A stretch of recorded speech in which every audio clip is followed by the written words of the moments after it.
Finished 2-1. So Tigers 2-1 and Taggies 2-1. Yeah. So Tagger on 23. Tigers on to 19. And 12. Jeez. Tigers, wet sail, mate. Still Tagger still not safe, are they? If Olympic, if Belco gets some points tonight. 3. Tigers, Belco still to kick off. They've got 10 right in. Yeah, Tigers 23. Yeah, so Tigers 19, Belco 17. If they win tonight, that's still breathing down Tigers because both of them have got games in hand. Wow.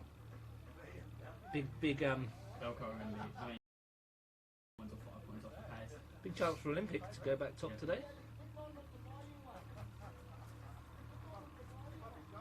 Let's go on this race run, surely. 4 points.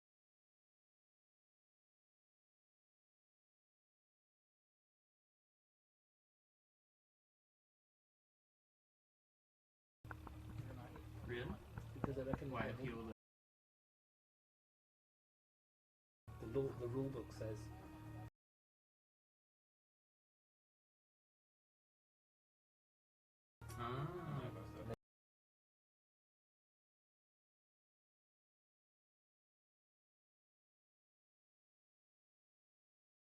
then Woden can appeal as well. They can appeal the 3 points they already lost because that was well after the 48-hour threshold as well.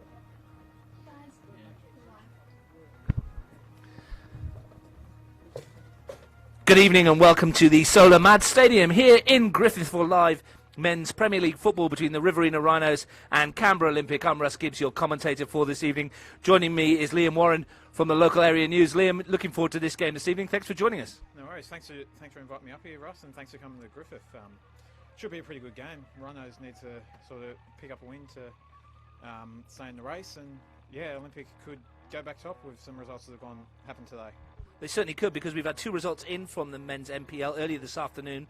Down at Greenway, Tuggeranong United have beaten Gungana United by 2-1.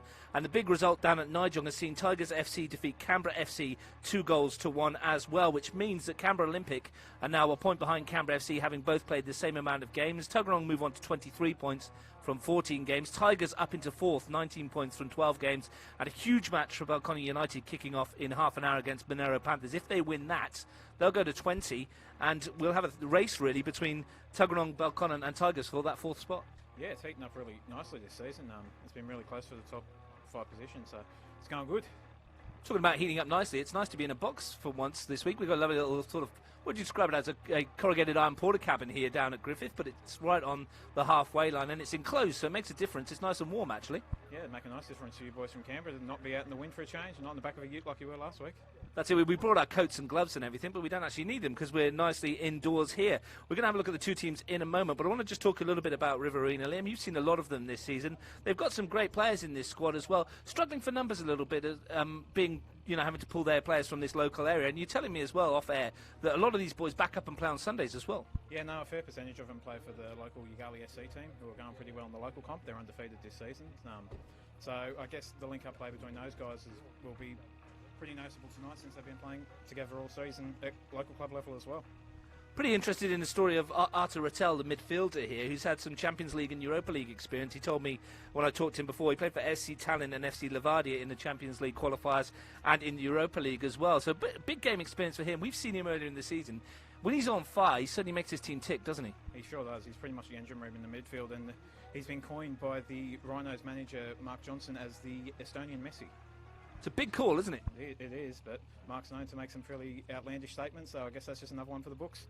Looking at this team, their main problem this year seems to be goals. There's not a huge amount of goals in this team, only 14 league goals throughout the season, and from the starting lineup, there's only 3 players that have actually scored goals this season. Rattel with 4, the fullback Darren Bailey with 2, and Joe Priest, the skipper, with 1. So they're not blessed with natural goal scorers, but they tend to show them around when they can do. That's been their main issue, though, hasn't it? They need to find someone who's going to regularly put the ball in the net. Yeah, they just need that key number 9 who's going to find the back of the net regularly, and they've got the likes of Joe Priest and Batocchio, who have got the speed and stuff, but it's just the finishing that's been lacking for him this season. In contrast, Canberra Olympic, 31 goals this season. Their leading goal scorer, Michael John, with 10. And they've picked up Stephen Dominici over the last few weeks. And I don't know if you know about Stephen Dominici, big player in Canberra, scores a bucket full of goals. He's had 3 in his last 3 as well. So they're very much blessed with goal scorers. Yep, it's shown this season, given they're sitting in second in the ladder, and they've been up there for a very long time with Canberra Olympic, and they're one of the best sides in the competition, and that's probably why. Speaking of Frank Keisha, though, and David Jordan from Capital Football sat by us here in the box as well, and they'll be able to tell us that this season Canberra Olympic haven't hit the heights that they have in the past, but they're still there or thereabouts at the top of the table. Yeah, I guess that just goes to show the quality of the squad they've got, really. They can sort of hang around there even when they're not quite performing at their best. Well, we're looking at the Riverina Rhinos out there. We're not going to miss them tonight, are we? In this fluoro green shirt, white shorts and white socks. They're certainly noticeable. Yeah, I think they'd pretty much pass workplace health and safety if they're out in the worksite wearing that fluoro yellow. Well, let's go through the team, starting with the Riverina Rhinos. Kelly Biondo will be in goal. A back 4 of Jacob Donadel, Luke Pandolfo, Ali McLeod and Darren Bailey. They have a midfield 4. Luke Santalin will be at the point. Erkki Junalainen, Andrew Vitucci and Joe Priest. And Nathan Batocchio will be almost a lone runner. It's almost a 4-5-1, but I've been told that they will switch positions quite a lot. Yeah, I can imagine the front 3 will probably roam between those positions, with Batocchio playing pretty well out wide and providing his speed. We saw him at Monero earlier in the season, and he has got absolute gas, hasn't he? Yeah, it's going to be a really quick left side with Darren Bailey out there as well. He's got a fair bit of pace to him. Last time I saw him, he was the set-piece expert as well. Is he still taking the free kicks down here, Darren? Oh, I think he's got well and truly got ownership over the set pieces. He's got quality when it comes to those. Canberra Olympic will line up in a 4-3-3 formation. In goal, Mason Interlandi, the replacement for Angelo Constantinou, who's away on holiday overseas at the moment. Probably watching this online, Angelo. He's been known to tune in overseas while he's away. The back 4, Tim Bobolas, Nick Bobolas, Nathan Medjic and Josh Calabria. Midfield 3 of Daniel Colbertalto, Tom McLaughlin, Dom Gianpaolo just in front of him. Up front, Stephen Dominici, Nick Popovic and Michael John. Decent looking side. Yeah, it's looking like a pretty full-strength team, which is good for them to bring their firepower all the way to Griffith. Your man in the middle is Owen Goldrick, alongside assisted by Nathan Pitt and Joel Scarfo. Joel Scarfo, a local official. And it's going to be Riverina Rhinos to kick us off. Skipper Joe Priest standing over the ball. The Rhinos attacking the goal to our right in this first half. Looking to make sure that they start sharply, but immediately Dominici picks up a misplaced pass and immediately almost gave it back, but Colbertaldo goes back to his goal. Daniel Colbertaldo, the engine room in the Olympic team. Medjic comes this near side to Calabria. Popovic has made the run, but the pass is easily picked up. And this is the first touch for Vitucci in midfield. Skips past a couple of tackles, and Rattel pushes it back towards him, but Medjic gets in straight away. Expect a midfield battle to be crucial here, Liam. Yeah, I can imagine it will be, given that that's probably where the Rhinos have their strength with Vitucci and Rattel. And yeah, Olympic have got their strength there as well, so I'm expecting a pretty tough battle in the midfield. Well, Bailey tried to send that down the line, but it came off of Nick Popovic. Recently back from injury, Nick Popovic started the season with a bang and got injured early on, unfortunately. I think it was in the Charity Shield, in fact, that he pulled up. One of the many injuries from Canberra Olympic. They are missing Rocco Stricker, who's overseas. He went over to watch Croatia in the World Cup final. Luckily for him, being a Croatian boy, I'm sure he enjoyed it. Yeah, I can imagine he probably would have. Croatia were a bit of a surprise package there at the end of the competition, but yeah, would have been a pretty amazing experience for him, I'd imagine. Yeah, we don't like to talk about the World Cup, mate. They knocked out England in the semi-finals. It wasn't coming home after all. Yeah, the English, after not having too much expectation, suddenly changed their tune pretty quickly once they've reached the finals. It's very easy to do so once they get laid into the tournament. But also missing Robbie Catanach, who's a big loss, injured for the season. Robbie Catanach, he's been a mainstay of the Canberra Olympic side for many years and has scored some crucial goals this season. It's the first touch of the afternoon for Caleb Biondo. The goalkeeper is coming for Joni Ralulu, who was named originally and had to pull out. Oh, I heard he went to Melbourne. Yeah, a bit of an interesting change-up, I guess. With Johnny not being there, the coaching staff have a bit of an easier night. He's been known to have be a bit of a crazy one in goal. I think I've seen him before, and he's an entertainer, let's say that. Well, we'll go with the word entertainer for now, I think. Free kick here to the Rhinos. Early days on Bar TV Sports. Nice to be down in Griffith. Bailey is behind this one, I think. With his left foot, just going to swing this one in towards the penalty area. Plenty of fluoro green shirts up there. Swings that one in towards the back post. It's won by Bobolas, and John helps it clear. Picked up by Donadell, who tries to send it back in. Shooting opportunity perhaps here on the edge of the box for Batocchio. Nothing comes of it, but they're back again. Second opportunity. It's back to Bailey again, left-footed. Sweeps it towards this near side, towards where Priest is. The challenge was from Calabria. Again, John whicks it into the air. And Donadell's touch lets him down, and Dominici takes over on the halfway line. Scrappy in the early stages. McLaughlin. Gianpaolo, whose cracker won the game in the last minute against Tuggeranong last week. John's made the run, and he's in behind here. Michael John, first chance of the game for Olympic. He's got Popovic up with him. John comes backwards, though. The move slows down. Here's Dominici. Chips it towards the far post, and that's a good clearing header at the back by the skipper, Ali McLeod. Not the skipper, rather. The central defender, I should say. In fact, I think it was Vitucci back there, was it? In back there who cleared it? Yeah, it was Vitucci. He's good at dropping back into the defensive area. He's a very hard worker in the midfield. He dropped back in there, didn't he, and helped out his central defenders. And he needed to as well, as there was an overlapping run out wide that almost got Olympic in. It's Colbertaldo, McLaughlin, and Calabria. A little bit of space for him. Dominici. You can see already how well the forwards work interchanging with Olympic. Here's Gianpaolo. Tap forward by McLaughlin to John. Vitucci's in with a foot. And Santolin was there as well. Between them, they almost get it away. And there's a good battle there. And the free kick goes the way of the Rhinos. Yeah, they're probably a bit fortunate there, though. They're sort of sitting back off Olympic, which could be a bit dangerous there if they keep doing it. Just allowing Olympic time on the ball is probably not the smartest idea. Coughed up possession there to Tim Bobolas. Gianpaolo. Tim Bobolas has made the run forward again. Here he is, shadowed by Pandolfo, who's got in there and probably fouled the Olympic player. It's a free kick. Luke Pandolfo, newly signed in the window from Sydney. Yeah, no, he's one of the boys that have been playing with Ugali all season, so he'd know a fair few of the boys there. I think he was training with the lads as well, but they just needed to wait for the registration window to open up again to give him a spot in the side. Good job too for Gabriel Abdullah, the coach here, because his bench went down like a cheap stack of cards before the kickoff. He lost 3 or 4 of the players he had mentioned that were going to be in there. We'll talk about that in just a second. Here's the first real set-piece opportunity. Tom McLaughlin over it. Olympic, as usual, send the big boys forward. Nathan Mejic and Nick Bobolas, obvious targets. I mean, Goldrick laying down the law. Doesn't want any grappling. We've seen enough of that over the last month or so. Deep ball into the area. It's dipping. It's hit the post, and it's almost off the line as well. Goalkeeper Biondo was struggling there. Here's a chance for Mejic to return it into the area, and it's pushed away for a corner. And that free kick from McLaughlin caused all sorts of issues. Yeah, and once again, it was Andrew Vitucci coming to the rescue there with a goal line save, keeping the score level for the Rhinos. The corner will be taken on this near side. McLaughlin's come across to take it. You can see that free kick was a deep one towards the far post, and the keeper may have got a hand on it. to push it onto the post, but Vitucci was there to clear. McLaughlin with this corner goes deep, headed clear, and the second clearance from Junalainen is forwards.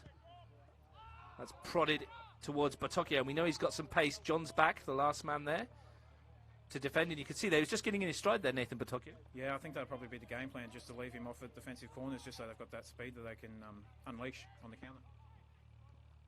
Here's Popovic, runs into Darren Bailey.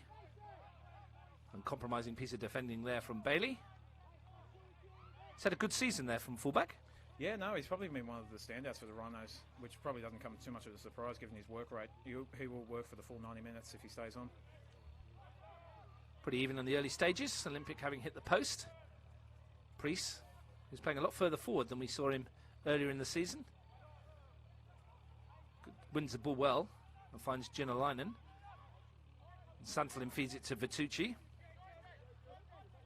Donadell didn't quite pick the pass. Cobataldo did, and Olympic can break away with Calabria. Dominici's touch, and he'll get after this one, but covering back defensively. They've given it away again. It's John. Now McLaughlin. Cobataldo's there. Calabria again. Dominici. Still going, Dominici. Onto that right foot. Looks to chip it in towards Popovic. He's in here. And Biondi came out and got two hands to it as well, and a good piece of goalkeeping. Yeah, and there was good clearance there by McLeod to get it out of danger for a throw-in as well. Andy McLeod, he's a big part of this Riverina Rhinos back line, isn't he? He's important. He has a good game. Yeah, and he has been floating forward in recent weeks to be sort of a target man and hold the ball up when they're going forward, but they seem to have decided to go with a full-strength backline this weekend. John dancing on the edge of the penalty area. Junalainen. It's a chance perhaps for Rattel to get away. Goes infield. He had a bit of space in front of him there. Decided to go infield, and Tim Bobolis was there, but Santalin wins the ball back. And he looks for Batocchio into the channel, but that's asking a lot even for Nathan Batocchio. Yeah, it's probably a bit ambitious to get Batocchio onto that. I think he probably should have laid it off to Priest, and they probably could have moved from there. Well, Rattel was away there for a moment, wasn't he? He got away from Daniel Colbertaldo in midfield, elected to go infield rather than take it on. Yeah, it probably would have been better off to sort of take on the line and try and get a bit further upfield before looking for that pass back on the inside. Long throw down the line, looking for the run of Dominici, and he's going to get there ahead of his marker. Canberra Olympic striker had a spell in Wollongong. Decided that the travel was a bit too much, what with work and everything, and came back to Canberra Olympic where he shone last year. Bobolis to Magic. With the right foot, sweeps it out towards Calabria. Good piece of defending across on this near side by Jacob Donadell. We saw his Isaac Donadell on the bench. Went down injured in the under-20s. Is that any relation? Yeah, that's his brother. He normally plays up forward for the under-18 side, so I guess he must have picked up a slight knock in that game and couldn't feature on the bench for this one. I think there was a touch of irony about that, because I was talking to Gabriel Abdullah at the time about how they were struggling for numbers, and he was telling me who his bench was, and then Isaac went down with a twisted ankle as we were talking, which didn't help. Yeah, the strength of the bench has probably been a bit tested now that the under-20s have sort of fallen by the wayside in the last couple of weeks, and have had to pull out of the comp. Looks an entertaining under-18s game before this one, ended 1-1. Canberra Olympic equalising late. Is Rattel de Priest. Rattel once more. Cobataldo's got tight to him though, and the first touch of the match for Mason Interlandi. Big goalkeeper. Fitting in for the big boots of Constantinu. It's Cobataldo. He's got some space and looks for the run of John. Donadell was there. Gets it back off Vitucci. That's nicely worked. Priest comes in field. Junalainen, and that's a lovely touch from Rattel to get away from Bobolis. Now, can he find Batocchio? He can't. And it's Olympic's turn to bring it forward. Nice and open field to this game. Dominici, Giampaolo's running outside. Pick the option. He might take on Donadell, and he does. Good to swing this one into the area now, Giampaolo, and he's got that all wrong in the end. But it's got an open feel, isn't it? It feels like there could be goals. Yeah, no, it looks like it could be a high-scoring game if they can find the execution in front of the goal. Going back to the touch from Rattel, you'll see a lot of that from tonight. His first touch has been pretty exceptional all season. We're at the Solar Mad Stadium, formerly known as the E.W. Moore Oval. I'm told that the first game of football was played here in Griffith in 1952 at this very venue by Ugali Soccer Club, of which many of these players are named, play for rather. So the old E.W. Moore Oval, I think it's got a nicer ring to it than the Solo Mad Stadium. Yeah, I think I prefer it to be called E.W. Moore. Just keep it the same as it has been since I started working here, just to lessen the confusion. We'll have to find out who E.W. Moore is. We'll see if we can find out at some stage in the second half. There's a midfielder, Junalainen, looking for Batocchio. Overhit that one. And it's easy for Insulandi. Nice to see a local official on the line as well in Joel Scarfo, getting an opportunity in MPL. It's not just the players that benefit from playing in this Canberra competition either, is it? Yeah, no, I've noticed a couple of the linesmen for the games that they played in Griffith have mostly been from locals, so I guess it's a good experience for those guys to sort of be at the second top level in competition. Could be no complaints about the credentials of the man in the middle as well, Owen Goldrick, well known to people who watch the A-League as the 12-year-old on the line. I think they usually refer to him as. Won't thank me for telling him that, saying that on air. Here's Junalainen. Riverina happy to knock the ball around. It's a bit short, and fortunately McLeod got a toe in. It's fallen nicely for Rattel. Here's Donadell. Runners ahead of him was Priest. Rattel finds Priest. McLaughlin's in there with the tackle, and it's Nathan Medjic at the back for Olympic. Comes to the near side to Calabria. And he plays that forward to Dominici and Gianpaolo. So nicely worked out by Olympic. Calabria. Crossfield ball looking for Popovic, who's running on the far post here. Darren Bailey's back with him. Popovic wins it though, and Bailey comes in with a firm challenge. Brilliantly done by the fullback. And here's Batocchio, and he goes down under the challenge, and it'll be a free kick to the Riverina Rhinos. Liam, Joe Priest up front, the skipper. Last time I saw him, he was playing as more of a whole attacking midfielder as well. Is this because of the dearth of goals? I think he has mostly played as a striker in the local competitions. I think Gabriel's decided to go with the man who's got some form in the local comp up forward. Also got the option of Mitch Bajanti on the bench, who has scored, I think, 26 goals in the local competition this season. So he's got some a good option on the bench. He bagged one against Monero Panthers, the winner here a few weeks ago, when they came from 2-0 down to win 3-2 in that one, Mitch Bajanti. And yeah, with that kind of strike rate in the local competition, it's good to see him on the bench, and maybe he can come along and help boost that goal difference. It's been a frustrating season, I think, for the Riverina Rhinos. They've been in most of the games that they've played in, but they've been beaten on more than one occasion. But I think their football, though, has been pretty good at times. Yeah, I think the one thing that kind of let them down early in the season was probably their discipline. But I think they had 5 red cards in the first 7 games, which isn't going to help you out at all. And most of the time when they got the player sent off, they'd lost that game with a late goal, so the extra man made the difference. Yeah, I was talking to some of the Riverina players and staff before the broadcast, and with suggesting perhaps it's something to do with the different way the game's refereed here than it is in Canberra.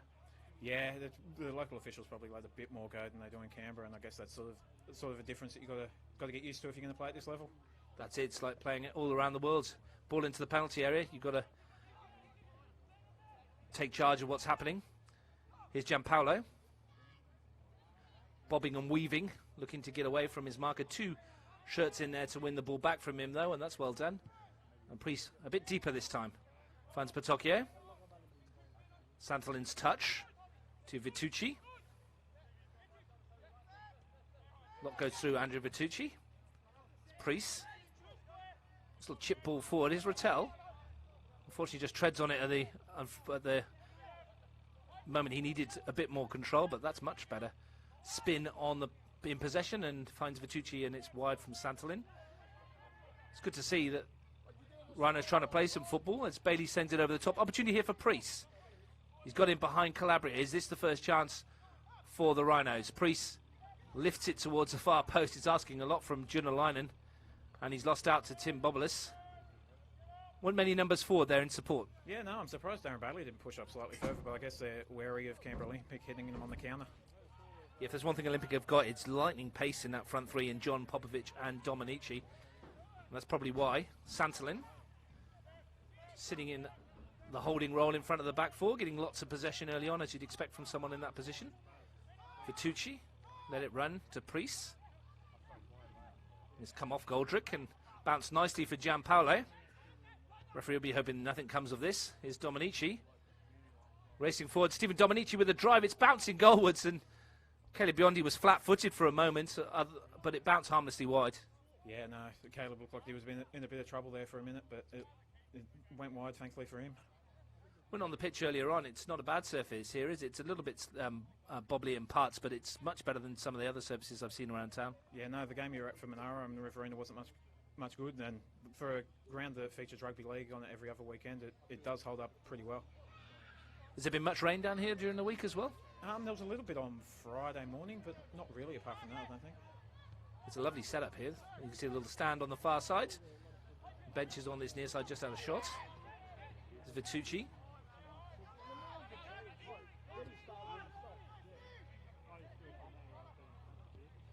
Looking to bring the ball forwards. Passing field is from Bailey is just a little bit short though, and was behind Vitucci, and Magic has picked it up. Olympic looking to build with Popovic. Bobolis.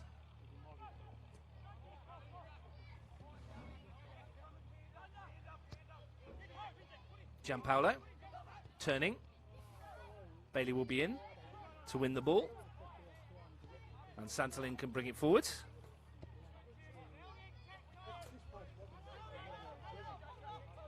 Priest sweeps the possession over to that far side. Bobolis back to win it. It's going to fall for Junalainen. Eric Junalainen, but they call him Eric, I'm told. Ball in field. Chance here for Vitucci. Opens up for him, and his shot, though, comes off the side of the boot. Must have got a deflection for a corner. He's a much better striker of a ball than that. Yeah, no, it looks like the referees awarded the corner. It looked like it would have been on target if not for that. It would have been good for the Rhinos to take an early lead if they had beaten the keeper. Well, they certainly opened them up easily enough there, and there's a shooting chance for Andrew Vitucci. Now here's a chance for them to send some players forward. Sure, McLeod would like to get stuck into this one, the central defender. Pretty good in the air. Yeah, no, as a central defender tend to be, he's not bad with his head. It looks like Rattel's walking over to take the corner, so hopefully it's a good one. Well, Rattel, as we know, has got plenty of ability. Can he pick out a fluoro green shirt in the penalty area? Plenty of them to pick out. The ball towards the near post. Vitucci is there. Has that come off an Olympic player again? It has. Goldrick says another corner.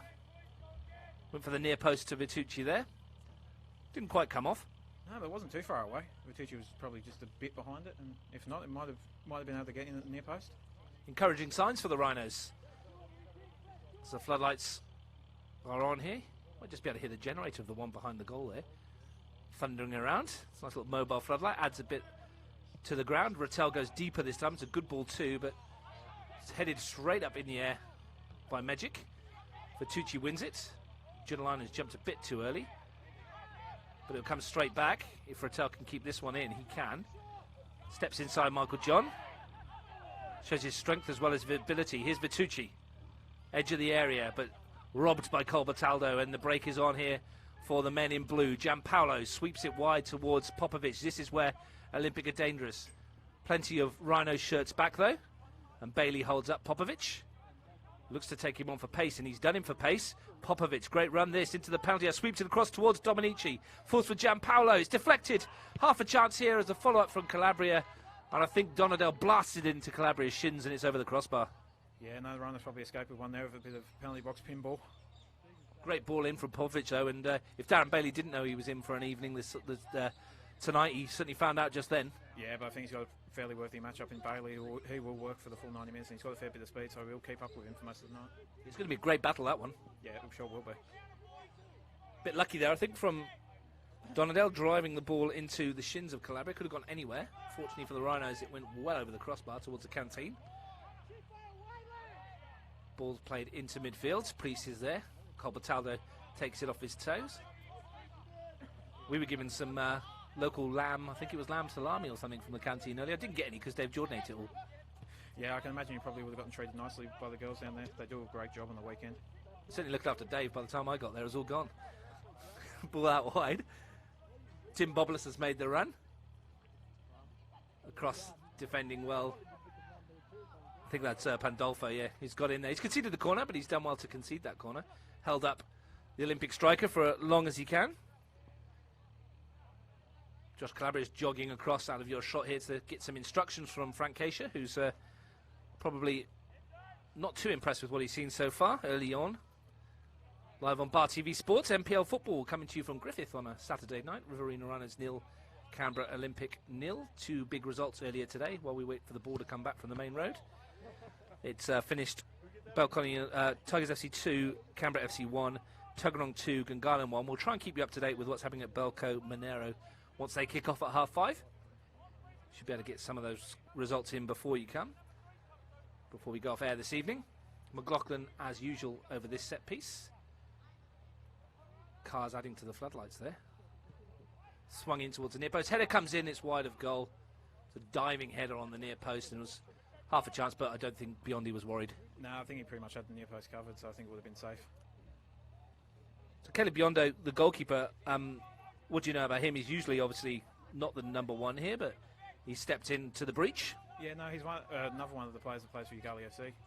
He hasn't really featured too much this season, given that their first choice has been doing a pretty good job.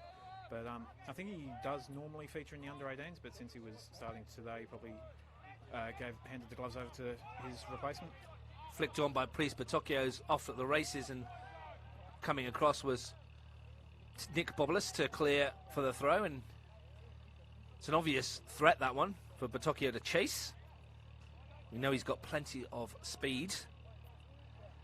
Surprised he hasn't scored this season though with all that speed as well. He does tend to like to play out wide a bit more though, doesn't he? I think he also likes to play the unselfish role. He's been in positions this season which probably hasn't helped the Rhinos. That's probably the main problem. They haven't been willing to take the shot on when they've had it. And I think he's probably one of the ones that's been doing that and looking for a teammate rather than taking a shot himself. Yeah, sometimes you want guys just to bite the bullet and have a pop. It doesn't matter if it doesn't go in, at least they're having a go. Here's Priest, who's been a bundle of energy early on. Calabria takes the ball off him though, and between McLaughlin and Magic they clear it, but Junalainen's there. Colbertaldo, one of the most underrated players in Canberra, Daniel Colbertaldo. Just like I say that, he's robbed by Vitucci. Standard commentators curse that one. Yeah, it never works in your favour when you talk someone up. They always tend to lose the ball. Someone have a free kick or a penalty and you go, they always threaten the keeper, and then it ends in the car park. Yeah, or ends up in 3 rows up in the grandstand, something like that. 3 rows up in the grandstand here wouldn't be that far though. They could go and get it. No, they'd probably end up on the road more if they got under too much. I'd be happy if one of my shots ended 3 rows up in that grandstand. That's not too high at all. It's a lovely little setup, as I said here. Trees surrounding the ground as well. Great place to play football on a winter's evening in the NPL. McLeod. Pandolfo sends out forwards. Batokyo got the touch. Junalainen comes back to McLeod again. And he's just caught out. Jacob Donadell wasn't quite expecting that one. No, but I think the Rhinos would be pretty happy with how the first 24 minutes have gone with the game. They've managed to hold Olympic up pretty much and haven't really been allowed to create any clear-cut chances. Yeah, close as we come, the free kick from McLaughlin that struck the post. More by luck than judgment, I would hazard a guess, although Tommy McLaughlin might suggest otherwise afterwards. Here's Popovic in the shadows of the main stand. Robbed, and Junalainen can go back to Pandolfo. Vitucci, Santolin, much better. Rattel flicked it on, but there's no runners ahead of him, and Nick Bobolas can go back to Interlandi. Put under pressure from Priest. It wasn't far away. Colbertaldo's flick on, and here's Junalainen again.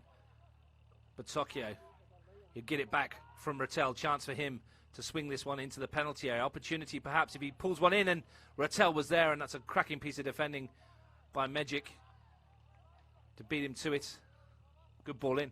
Yeah, no, that's what Batokyo will provide pretty much all night, and I think that could be where the Rhinos struggle. They've sort of got 2 wide men in the front positions, so they're not probably used to playing in the central areas. So whether or not that's going to work for them, I guess we'll have to wait and see. That was encouraging that Batokyo got away. I think he does cause a lot of problems when he gets down that flank with his pace and his crossing ability. That wasn't far away from Rattel. Long throw into the penalty area. It's flicked on, half a chance here. It's bouncing around again. Needs a blue shirt to get rid of it for Olympic, and they do. It's Bobolas who thrashes it up the field. Only Dominici up there, though. Supported by Gianpaolo now. Donadell sends it back from whence it came. And Vitucci with a battle with Calabria. 2 guys that look very similar with the beard and the hair. Yeah, no, you could almost mistake them for twins. They've the same beard and almost same hairstyle as well. Long lost brothers. Here's a touch from Dominici. Cobaltado looked for Popovic, who wasn't quite aware of the return. I think he thought he'd strayed offside, and McLeod made sure it didn't matter anyway, with a piece of no-nonsense defending. Great to be here, as we said, in Griffith, watching this as Popovic gets into the penalty area. Is this a chance? It's good defending again from the Rhinos. They can bring this one away with Junalainen towards Batocchio. It's been encouraging for them that they're happy to knock the ball around and use the midfield. It's Batocchio again, but it's noticeable that there's no one ahead of him, really, except for Priest, who's very match outmanned. Yeah, no, Joe Priest has been running the field most of the game, and he'll probably cover most of the blades of grass out there tonight, I would imagine. He's done a good job so far, but he's up against 3 or 4 decent defenders most of the time, which is a hard gig for anybody. Here he is closing down Calabria. John. Back to McLaughlin. Looks for an option. The option is Gianpaolo, who's in to chest it down, but there's 2 Rhino shirts there, and McLeod helps with the clearance. Vitucci picks up the loose ball, and the Rhinos can start another forward wave, but it's broken already against the Olympic wall, and it was McLaughlin who was in there. This one's pushed towards the near side, and Megic brings it down. Clips the ball forward, a good one too. Chance for Popovic into the air, flag goes up against Dominici, who puts it in the net unerringly, but the flag was well up. Nathan Megic, central defender, also bus driver, drove the team down here. I saw him pull into the car park in the minibus this afternoon. So multiple personalities for Nathan Megic. Yeah, it's not bad when you've got someone who can fill both roles. And I just noticed while you were talking about that, number 14 for Canberra Olympic just picked up a yellow card for what I would assume would be dissent. Dom Gianpaolo. For those of him that know Dom, he likes a chat. Picks up a yellow card. Good spot there, Liam. That's why we brought you along. To pick up all this stuff. That's a reporter's eye for you there. You've had a busy day, haven't you? We've been at the AFL. Yeah, no, the local AFL team's been having a really good season. They continued that today with a pretty convincing win, so they'll be happy. They'll be having a good celebration tonight, I'd imagine. Riverina Rhinos Football Club will be hoping to join them if they can get up against Canberra Olympic. Tomorrow we'll be live at O'Connor Enclosed for women's football. Canberra Olympic versus Woden Western Wanderers. And I'd just like to mention here that one of the Riverina Rhinos NPL 14 players, young Jordan Jasnos, has been called up by the Mini Matildas as well. So that's great news for her and football in Riverina. Yeah, no, it just shows the quality of girls we've got playing here, because we had 3 playing in the Country New South Wales side, which Jordan was a part of and where she got picked from. So it's a good sign for women's soccer in Griffith. So congratulations to Jordan Jasnos. Let's hope she cuts it up for the Mini Matildas.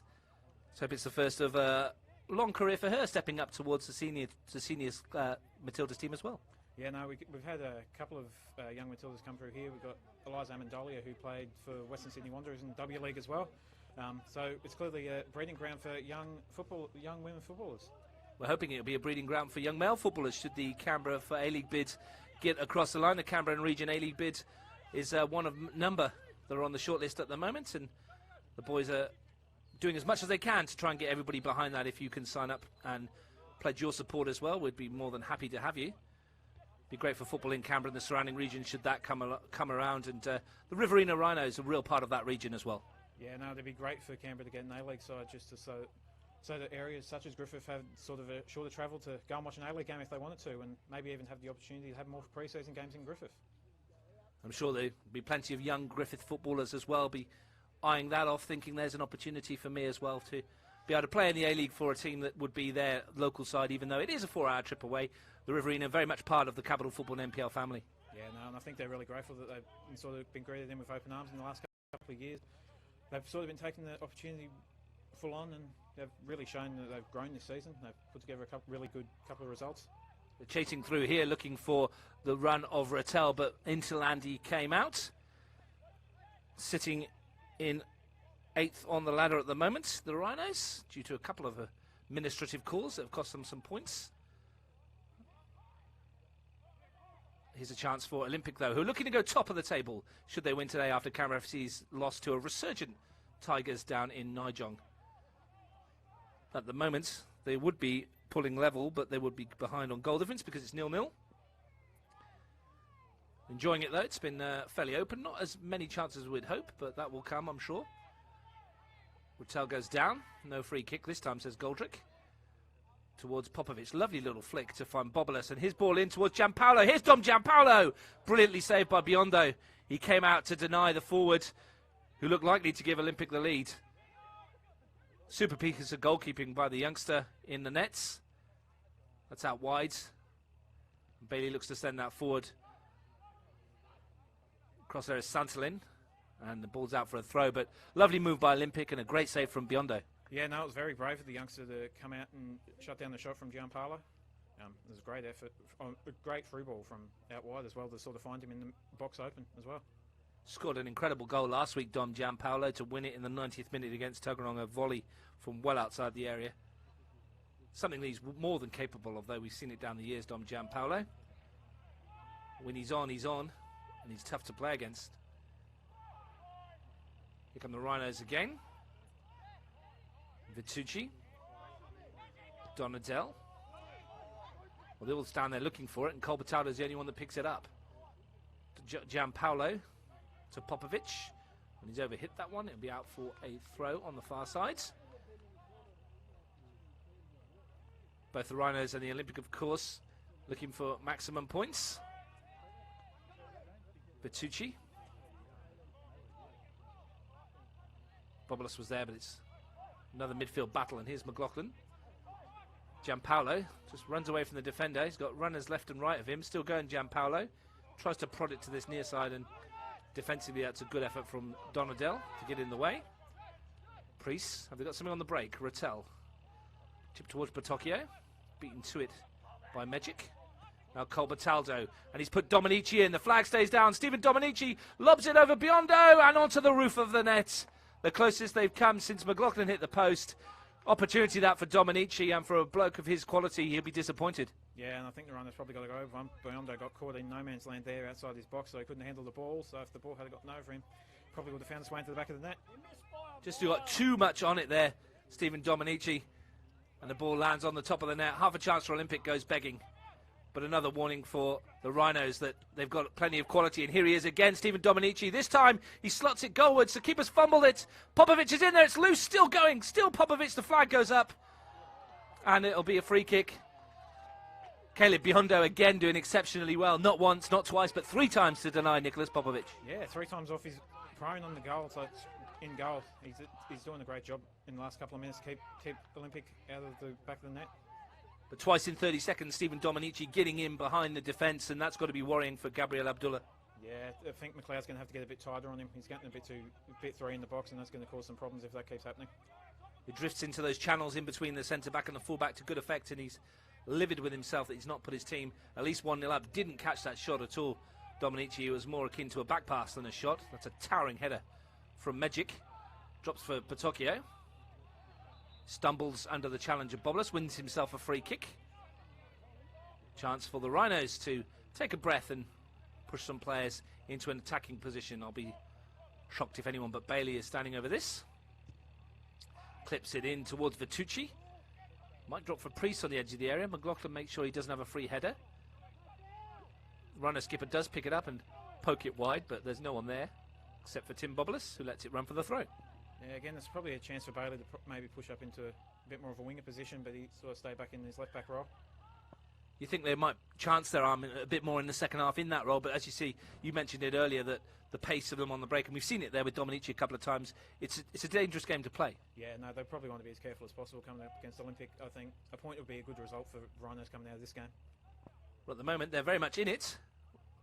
Arguably, Olympic have had the better of the chances, but nothing too clear-cut, apart from that effort from Dominici towards the end there. Defending very well, the Rhinos, his Calabria. Canberra FC will be hoping they can defend like this for the rest of the game. And here's a chance on the break for Priest. He's got Donadell outside him. Has to find him. Rattel in field. Rattel goes through. Down he goes under the challenge. Must be a free kick.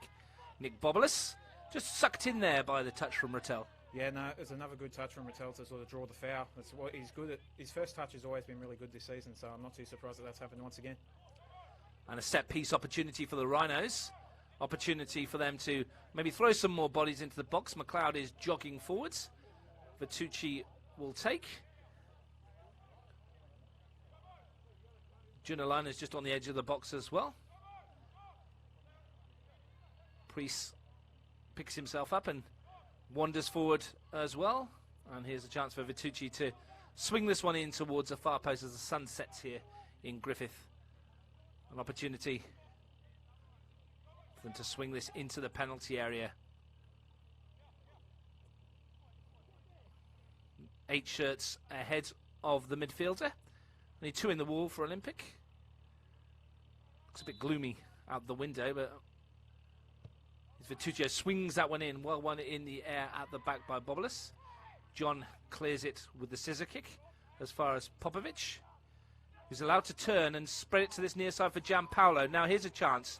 He's got Dominici ahead of him, but the Rhinos have 4 back in numbers quickly. And there's a whistle's gone because off the ball, we've got a bit of pushing and shoving and handbags. Not sure what happened there. My attention was at the other end of the field, so couldn't really see, but I think it was just something late, maybe? Yeah, I think from the impression I just got from gesture McLeod just made, I think he's a bit upset about an elbow from the set piece. And it looks like Priest is joining him, complaining to the linesman a bit. Well, this linesman is coming off his line for a little bit, and Owen Goldrick is going across to have a chat with McLeod. In the end, I think nothing's coming of it. It's just telling him to go away. Now he's going back for a chat with one of the Olympic players, and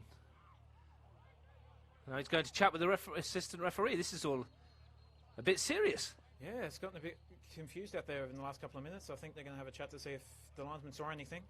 I'll say right now I didn't see too much from the naked eye, but maybe he might have seen something from his angle. Well, they might have been looking at it because we were looking at the breakaway, weren't we, with Gianpaolo, and obviously something happened off the ball, as Liam suggested. Maybe Ali McLeod was suggesting there was an elbow at the set piece involving Nick Bobolis. Priest is there as well. Goldrick is pulling Priest to one side. Might be much ado about nothing. Yeah, no, there's no VRA here, so we haven't got the assistance from the video, so it looks like it'll just be play on. Well, Nathan Megic is the one chatting to the ref. Now they're all having their say. It's all very convivial. Yeah, it's not like a soccer player not to try and have their say to the referee, is it really? They all like to have a chat. And Owen Goldrick is now waving someone else on. I think there may be a bit of claret for Joe Priest. And now he wants the ball back. So we're going to have a drop ball, I think. So after that, 2 or 3 minutes of chat, nothing's happened. No, I think it's just left everyone a bit more confused than they were to begin with. Well, obviously the assistant on this near side, who Frank Case is chatting to, probably out of your shot right now, didn't see enough, or if he did, not enough to suggest that was any foul play. Anyway, probably for the best that we just get on with it. Yeah, I feel like it would have been just easier to call play on. Well, an Olympic would be fuming because they had a 3-on-2 there. Yeah, no, that's probably Frank's main gripe, that they were on the breakaway and play got stopped because of it. Now we're having a chat about where the ball's going to go off the drop ball. Might be here all night. Here's Gianpaolo back to Colbertaldo, and we can concentrate on the football once more. Calabria goes back to Interlandi. Sends it forward towards Gianpaolo. Bats over his shoulder, finds John. Now, we haven't seen much of him as an attacking force, but he's away from Donadell. Michael John, the leading goal scorer for Canberra Olympic, still has designs on the golden boot. Great ball infield to Colbertaldo. We know he can hit them from here. Colbertaldo didn't get enough of it, and I think it was half blocked by Junalainen and bounces harmlessly through to Biondo. Yeah, no, it was a good block by the Rhinos midfielder there, I think, to prevent the shot causing any trouble to Biondo. Just over the last couple of minutes, Olympic seem to have been getting the better of the open play, forcing the Rhinos back a little. Yeah, they've been forced a bit back on their heels, which is probably a bit dangerous for the Rhinos, really. They haven't got too much speed in the back four apart from Bailey, so they're going to want to be careful with that. They've had to defend deep because of that. They've conceded a free kick here. I think it was McLeod who was penalised. Santlin's organising the back four. Everyone in a fluoro green shirt except for Batocchio is back. And even Batocchio is halfway inside his own half. And everybody except for Michael John is up for Olympic or thereabouts. Chance for this ball to be swept in towards the cluster of shirts on the far post. Still waiting for the first goal here at the Solomad Stadium in Griffith. McLaughlin swings it in and it's volleyed clear up towards Batocchio, who's running a lone battle against Colbertaldo. Dominici sends it back in towards the area and it's dipping, but it was always going wide and harmlessly again. Yeah, I'm not sure what he was going for, over a cross or a shot there to try and catch Biondo off his line, but either way it floated wide of the goal. The old-fashioned scross, the half shot, half cross. Sometimes they come off, don't they? Like we almost saw McLaughlin do one earlier. Yeah, no, they can come off. They can catch the keeper unawares at times, but it wasn't quite as accurate as probably needed to be there. Throw into Olympic. 5 minutes to half-time or so, including stoppages. Live on Bar TV Sports from Griffith. MPL football and Capital Football. Riverina Rhinos 0, Canberra Olympic 0. Belconnen and Monero still 0-0 over at McKellar. Belconnen will be desperate for a win there. If they get 3 points, they're right back in the shake-up for the top 4. Olympic desperate for 3 points to go top of the table. In towards Popovic. Turns in the area. Claims he was pulled, but no doing. And a goal kick. Would have been a soft penalty, that one. There's been a couple of those in recent weeks, and I guess the Rhinos are probably happy they went on the end of another one there. Not suggesting last week's penalty against Canberra FC wasn't one, are you, Liam? There was a fair bit of ball in that tackle, but I guess we won't go too far into that one. We've all seen it on video, and we can all make up our own minds. I'm sure everybody else has seen it. Won't bring David Jordan in. Sat down at his computer next to us, writing down the scores from today's Capital League matches. Some of those Capital League sides may well be playing MPL 2 next year, if that all goes to plan. Wait and see what happens there. As we are here in the MPL, it's 0-0. One in the air by Bobolus. McLaughlin flicks it on its way towards Dominici, who's had the best of the Olympic chances, and he wins himself a free kick. Slight shirt tug there. And Nick Popovic will be saying, well, that's exactly what just happened to me in the box. Yeah, no, a bit of consistency might be required there, because I think it was probably maybe slightly less contact there, in actual fact. Much easier to give a free kick than a penalty, though. And Owen Goldrick, very experienced, belying his youthful looks. Free kick, which Gianpaolo will take. Looking to swing this one into the danger zone. Can he magic a bit of quality? Swings that one in, and that's Bionde, who's come and got it, and he's dropped it. And after a fashion, he's picked it back up again. Gained himself 4 or 5 metres by dropping it. And now he's giving it straight away to Gianpaolo, who wins another free kick. A little bit of nerves there, maybe, from Biondo. Yeah, I think the youngster's probably getting his nerves getting to him a little bit. And we're talking about the Rhinos keeper having a bit of an entertainment factor to him. And I guess that's another case of that happening. Certainly is, and we're going to get a yellow card here, I think, for Stephen Dominici for shooting when the free kick was taken short. Now, that's interesting. Second Canberra Olympic player to get a yellow card. Bit hard done by there, but Dominici, I think. Yeah, I'm not sure I've ever seen an attacking player who's been awarded a free kick get a yellow card for kicking the ball away, but I guess that's the first time for everything. Went a bit early, I think, and I think Owen Gold is just trying to explain that to them there, but interesting call from Goldrick. Not sure Dominici agrees with it, but there we go. Frank Keisha definitely didn't. No, I don't think Joe Priest agrees with the free kick too much either, so I think there's a bit of disagreement going on out there at the moment. It's a tough job for referees. They give a decision, 50% of the people think they're right, 50% think they're wrong. On this occasion, it's the ones in green that think that they made the wrong decision. The free kick to Canberra Olympic. Tom McLaughlin standing over it.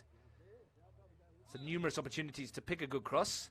That's a much better one towards the far post. Again, it's headed clear and bounces off an Olympic player and is just scooped out towards Patocchio. He won't keep it in. It's out towards the grandstand as we come into the shadows at the end of the first half. Should be a couple. We'll have a couple minutes to stop his time, won't we? Because we had that long break for a chat. Priest hooks that one away. Touch for the cameraman, who's doing you a favour. Yeah, no, Andrew McLean doing a great job for us tonight, helping us out so that I could be up here. Out there taking some photos, so Liam can help us in the commentary box. McLaughlin beaten by Priest. Rattel sends it forward. Now here's a chance for Priest. Patocchio's on his bike. Rattel, he's got men outside him. One of them is Junalainen. The move slightly holds up. Junalainen just skips past a challenge. Very well done by the midfielder. Comes towards Rattel. Immediately surrounded by 2 blue shirts. And you can see straight away that Olympic have talked about him before kickoff. They know fully well the threat he possesses. Yeah, I think most of the competition will know the threat he possesses with his first touch now and just his control in general. It's been an outstanding feature of this season for the Rhinos, and he probably is the key man going forward, I'd say. 4 goals this season for Artur Rattel from midfield. It's a chase for Patocchio again. Should put one of those GPS on him. He does an amazing amount of running. Must rack up the kilometres. I'd imagine he probably would if we had a gator tracker as their name tracked on him. I think he'd probably cover most of the pitch as well. in one of those heat maps, just be a red blob throughout the whole entire field. Here's McLaughlin, playing a bit deeper, sweeps it to that far side with Bobolus. He'll send it forward. Lovely looking ball towards Cole Bataldo, who's got in a pocket of space. Chance for Olympic right on half-time. Here's Cole Bataldo, looking to exchange passes with Popovic. Falls for Dominici. Green shirt's just getting in his way. Dominici again, and once more, the Rhinos just bundle the ball clear. And that's half-time. We haven't had a couple of minutes, so we have a minute and a half. An entertaining first half, and in fact, what's going on here? Owen Goldrick, no, he's just saying it is half-time.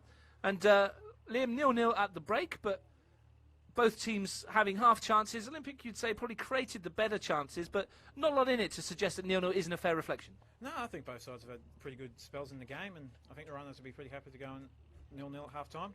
Olympic will know that they've got all the work ahead of them if they want to take that top spot. It's on offer. Well, we'll see if they can do it in the second half. We'll have a bit of a break, but we'll be back at the Solomad Stadium for the second half shortly at half-time here in Griffith. It's Riverina Rhinos 0, Canberra Olympic 0.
you want me to see the sound on the stream?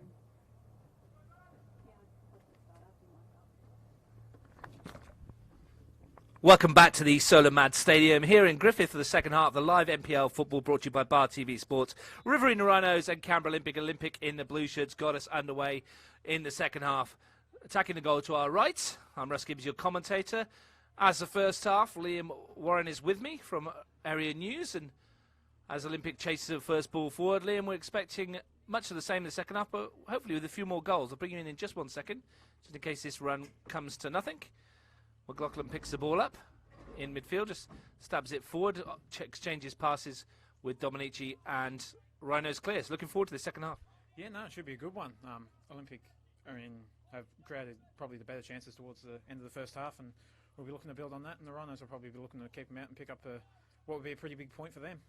Gianpaolo picks up the loose ball, looks for a shooting opportunity, goes wide to John, onto that right foot, shoots, and it gets a deflection, and it'll be kept in fact, by Caleb Biondo.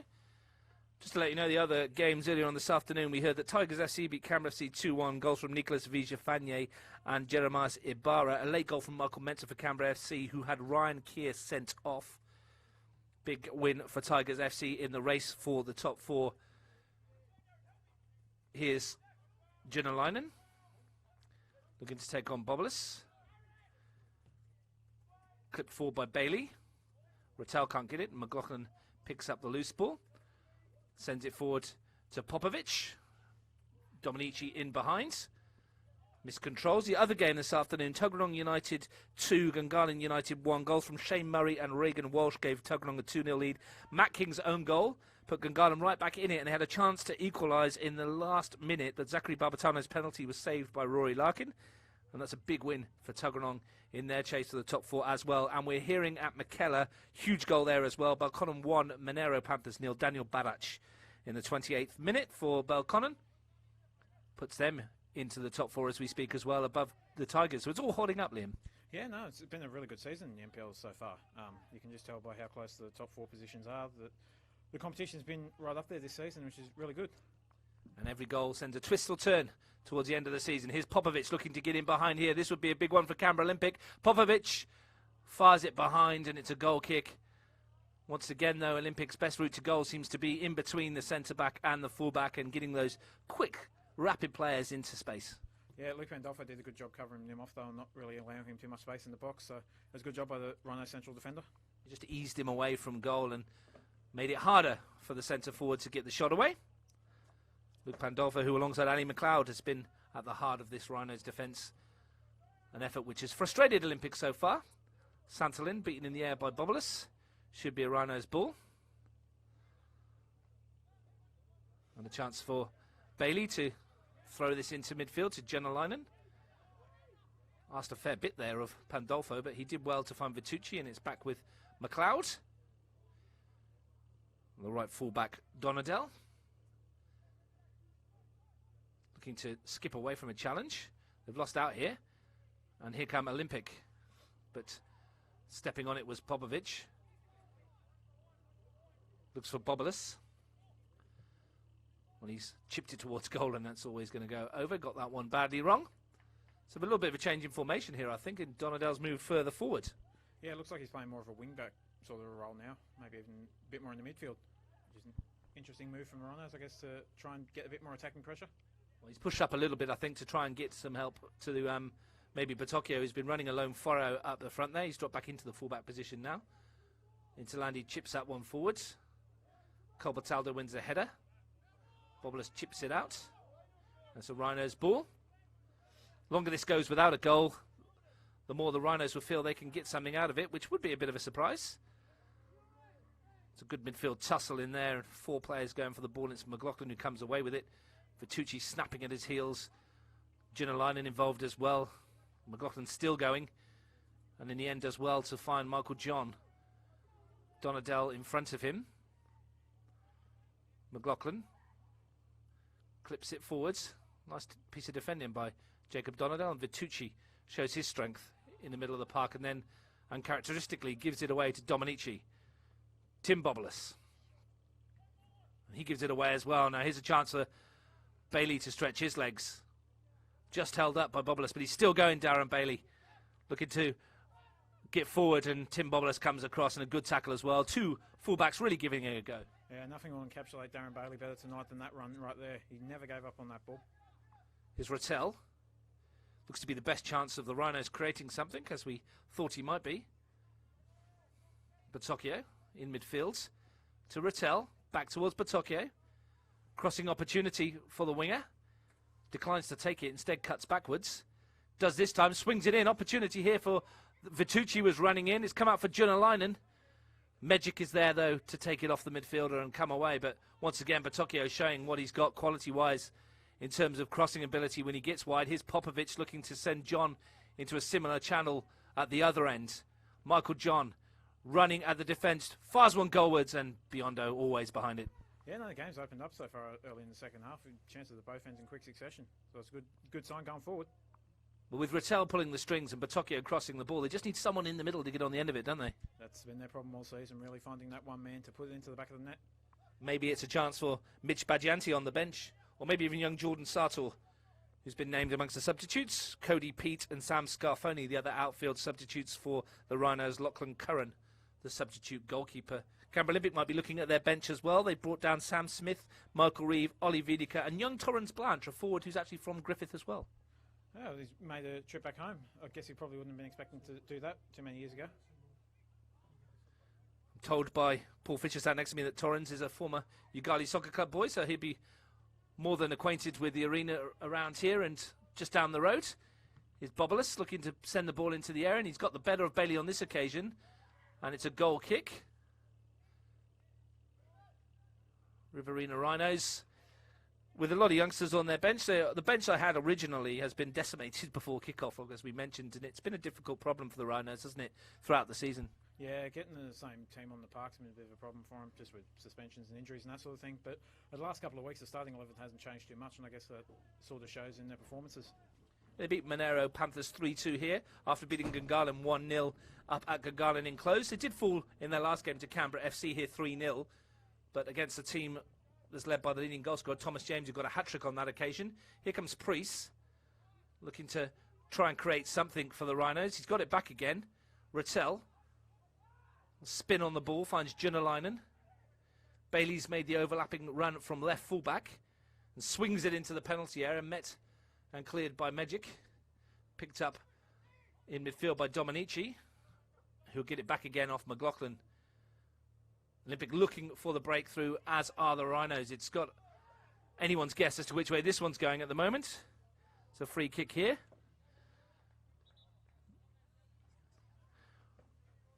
Free kick to the Rhinos. A couple of the Canberra boys playing for the East Coast in the futsal AFF finals today. They're 3-1 down at the moment. Hopefully they can do something there. I'm looking at Daniel Fulton on a replay throwing someone to a floor. Former Canberra Olympic player, Daniel Fulton, and a Futsalroo international as well. Yeah, it's good for a couple of Canberra boys to get into the national team in futsal. There's a couple that have made it down the years. Angela Constantinou is one of the main ones. The goalkeeper went to 2 World Cups.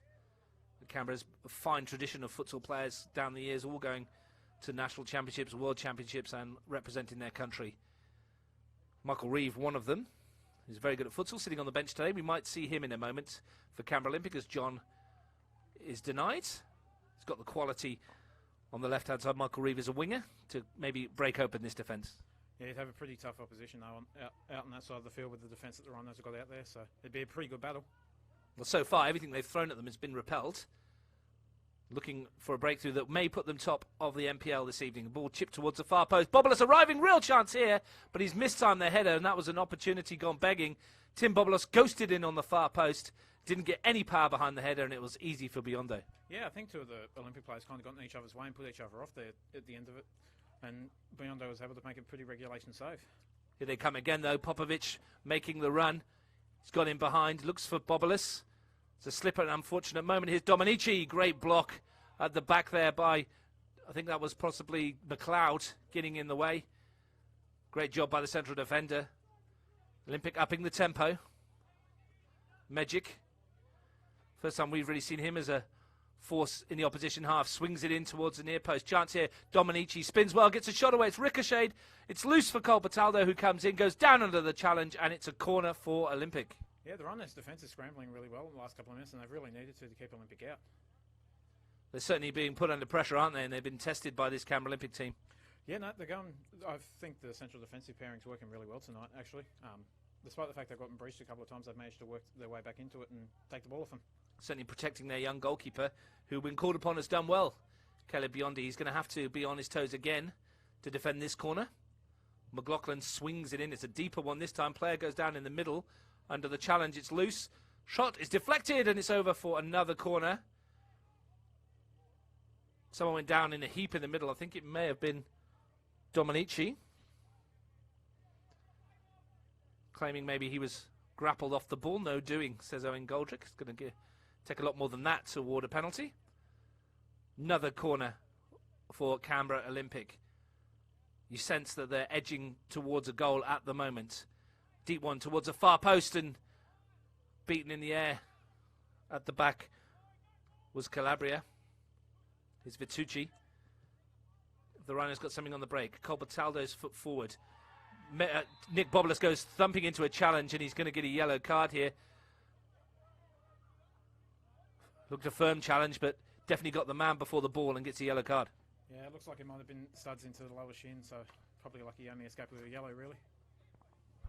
Goldrick was out with the card very quickly. The third Canberra Olympic player to go into the book behind Gianpaolo and Dominici. And whilst we thought first one was for dissent, second one was a bit unlucky, that was definitely a yellow, perhaps orange. Yeah, I think it was probably a very worthy winner of a card there. It's adding a bit more fire to the game that was already pretty fiery heading into half-time. I mean, Goldrick keeping the peace and doing well in the middle, as you'd expect from a referee of his experience. Third yellow card of the evening for a Canberra Olympic team, which has battered in 31 goals in the league this season, but as yet cannot breach this Riverina Rhinos defence, which has been superb here in Griffith. Live on Bar TV Sports. No goals between the Rhinos and Olympic. Magic concedes a throw-in on this near side. 12 minutes of the second half gone. Still waiting for that elusive first goal. McLaughlin swings out one forward. Dominici chases. McLeod just prods it away. Happy to concede the throw. Bobolas wants to go early. He's only got Popovic as an option, though. Now goes towards Dominici. McLeod happy to head it out again. Ollie Wiedeke getting his kid off in front of us, getting ready to come on. Michael Reeve as well. Stripping off to make a change.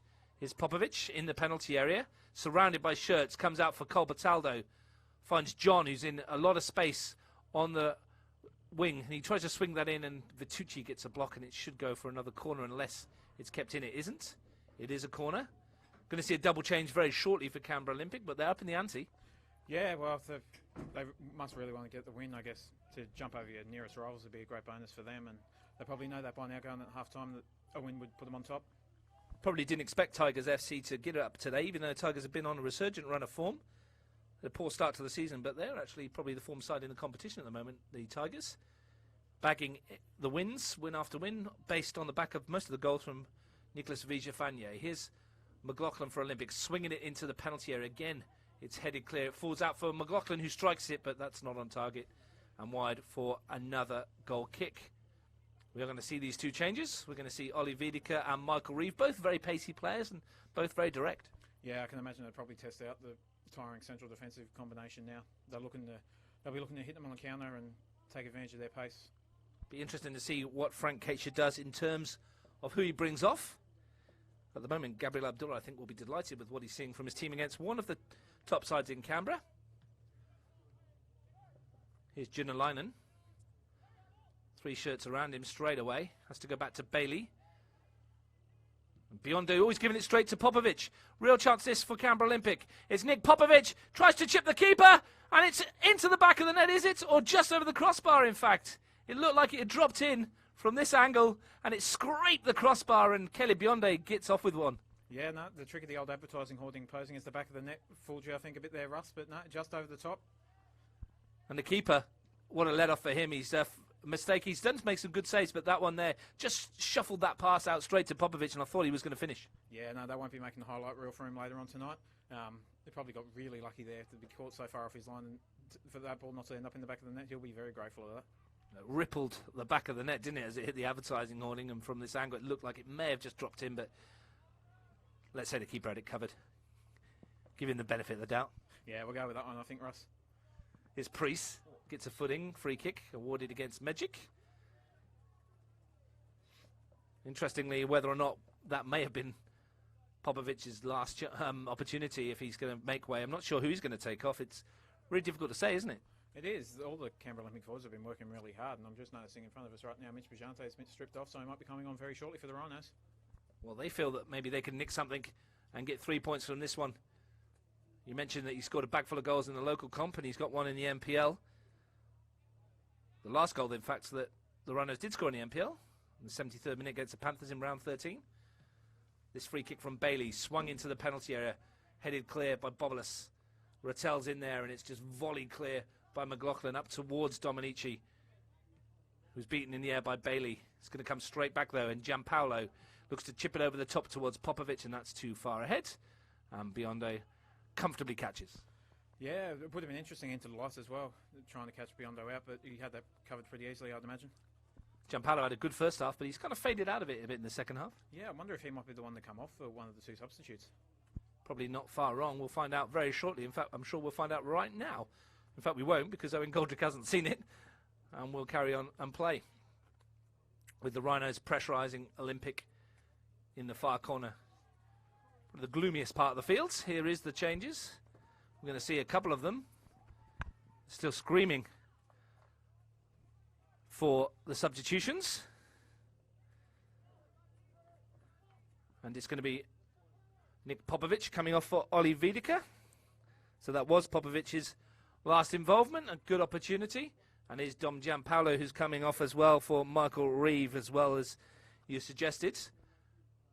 And the change for the Riverina Rhinos, we'll see Mitch Bagianti, 30 goals, I'm told, in the local competition as well, which is an incredible amount of goals. He's coming on for Erkki Junalainen, who's worked his socks off.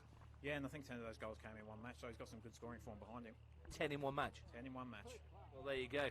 That's a pretty good effort. 10 in one game. I'm sure they'd settle for one today. Oh, I reckon they'd set very happily for one today. No matter who it came from, really. We'll see if Bagianti does get involved. Here's a chance for Priest to run forward. He's got Bagianti outside him. Here is the substitutes. Ball rather hits him on the heel, though. Falls for Vitucci. Colbertaldo's onto the loose pass. And that one's just smacked forward. Is that... I think it was Jacob Donadell. I was going to say Donadell moving forwards. Maybe a slight change to the Rhinos lineup. It looks like they may have gone three at the back. Yeah, it's an interesting move with chucking the free there, especially with the dangers that Olympic possess. They're going to have to be really switched on not to be caught out in the counter. Might see some players dropping in to help out. They're just reorganising, so maybe just getting the message out as to who's going what and where. Been an entertaining match so far. We haven't had a goal. We're hoping to get some soon. It's half-time at McKellar. Daniel Ballack's goal. Belconnen United lead 1-0 over Monero. At the moment, that puts them above Tigers into fourth.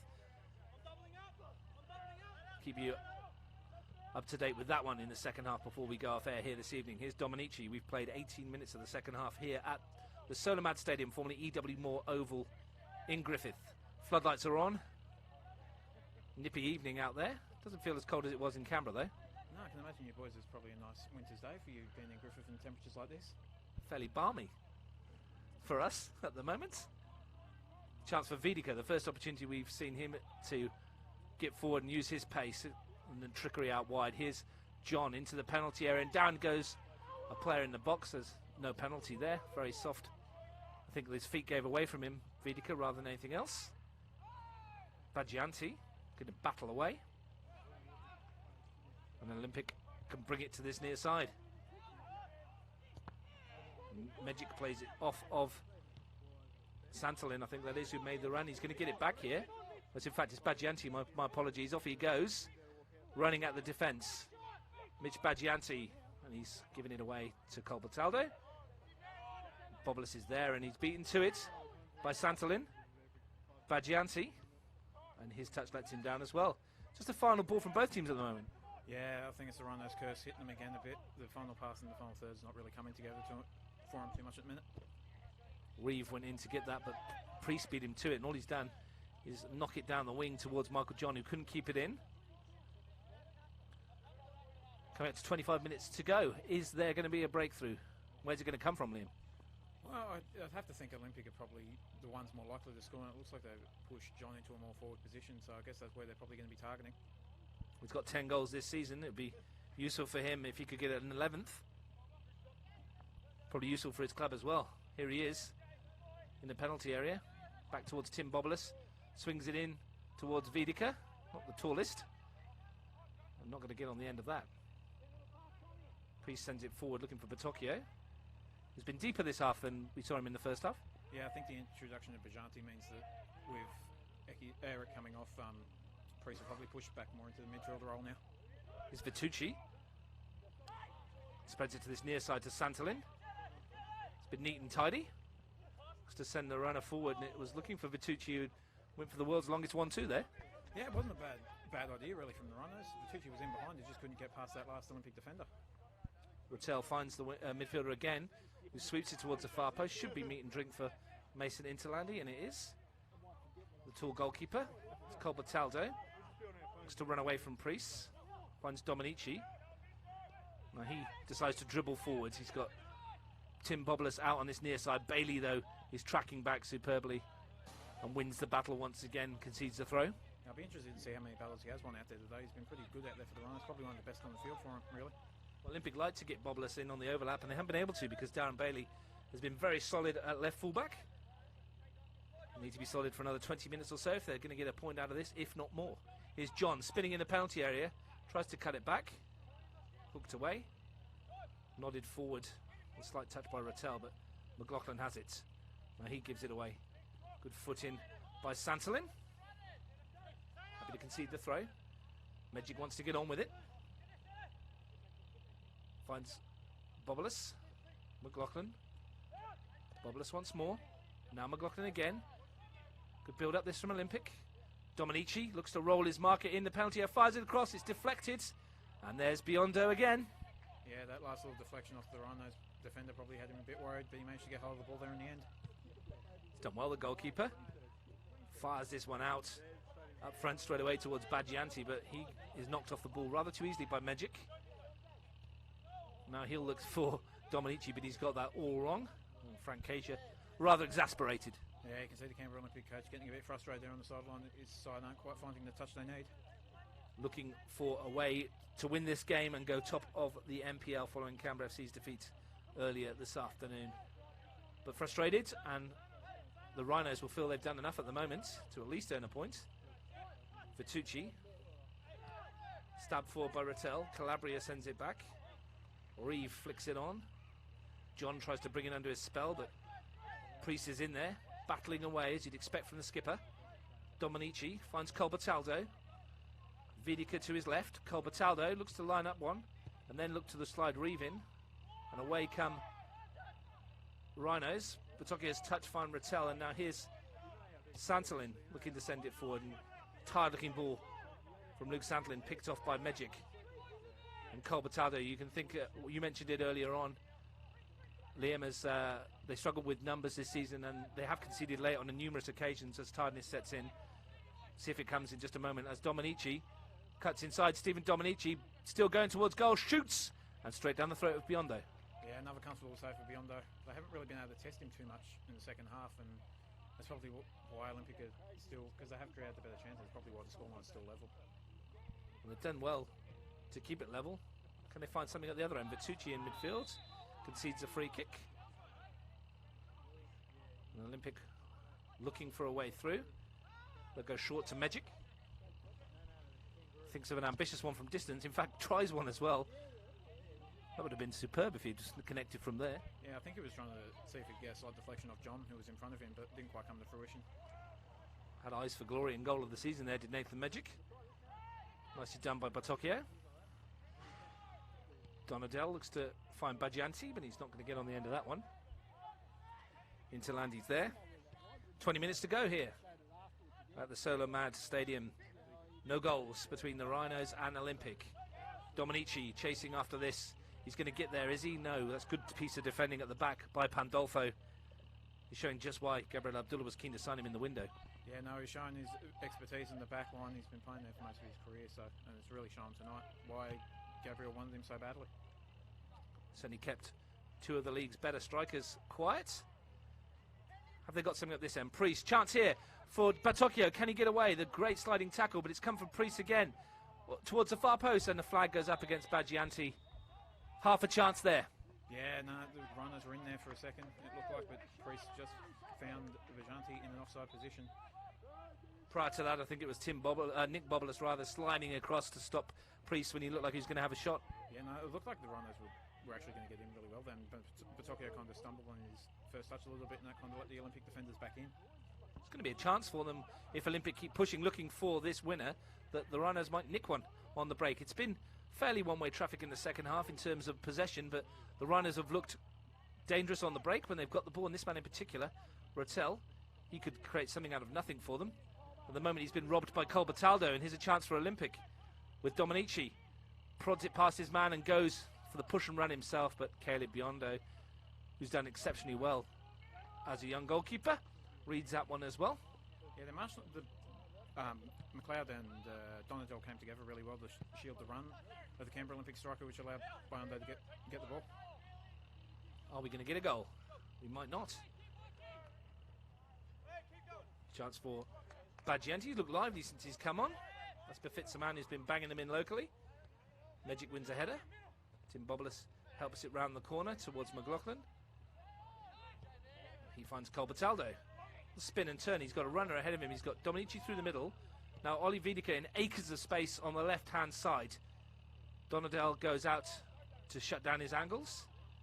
He's got Dominici in the middle and then just scoots past his man. Here does Wiedeke, pulls it back, deflected again, and it's Santolin that completes the clearance. McLaughlin to Colbertaldo. Calabria looks to swing this towards the far post. He's overhit that, and there's no one in the blue shirt, but he's starting to get in good positions. That final ball just gets a nick or the good piece of defending from the Rhinos. Yeah, no, the back three now, I think they have gone with, is standing up really strongly at the minute. As Olympic keep pushing.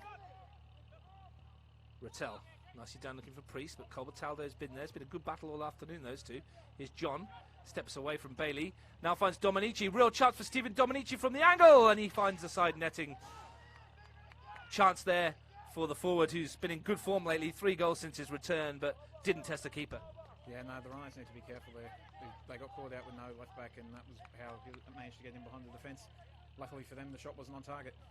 3 in the last 4 for Stephen Dominici, including goals against the Panthers, Woden Western and Belconnen United. They were 2-0 up against Belconnen a couple of weeks ago and lost 4-2. Unlike Canberra Olympic, that one. Yeah, there's a bit of surprise for Olympic to lose after they had a lead, but I guess runs like that have to come to an end eventually. Here's McLaughlin. And set up for one today if they can get a winner.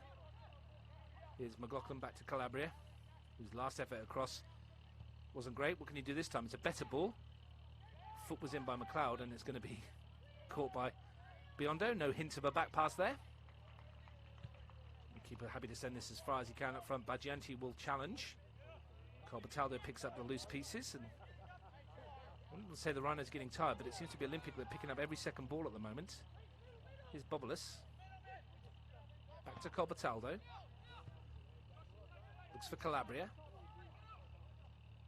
Comes infield to John. Still going, Michael John, looking to create a crossing angle. Has to go to Wiedeke, and that's a nice piece of defending again from Donadel.